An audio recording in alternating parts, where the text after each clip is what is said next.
Now let's start with the latest from the war in Ukraine. The ongoing war between Russia and Ukraine has now entered its 6th month, and as tensions continue to escalate, more and more world leaders and high-profile delegation are now paying a visit to Kyiv. In the latest, a senior U.S. congressional delegation made a crucial visit to Ukraine on Saturday, where they met President Volodymyr Zelensky in Kyiv. The delegation, which included Chair of the House Armed Services Committee Adam Smith, it's the latest in the series of high-profile American visitors to Ukraine. This visit came hours after the Russian military struck the port city of Odessa.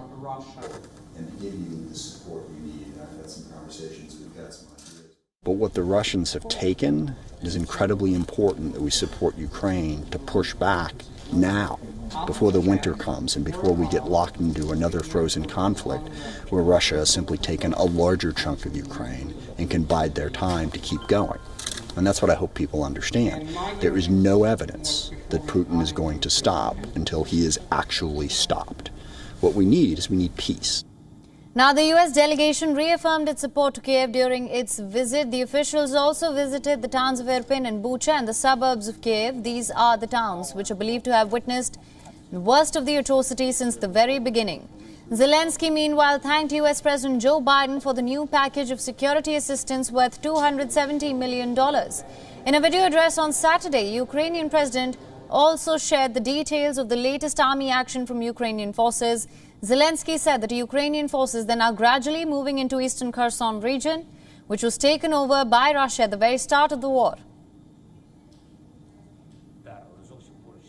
У цей день видно, наскільки ми просунулись до нашої перемоги. Вона буде. Передусім, можна сказати зараз про Херсонську область. Окупанти намагалися там закріпитись. Їхні колаборанти наробили різних наглих заяв, які російською мовою називаються дуже влучним словом – шапка закидательств.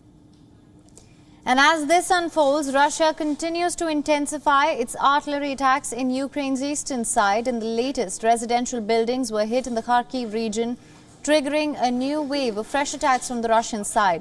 Ukraine's defense ministry, meanwhile, urged citizens in key areas seized by Russia to reveal the exact location of Moscow troops hiding in the area.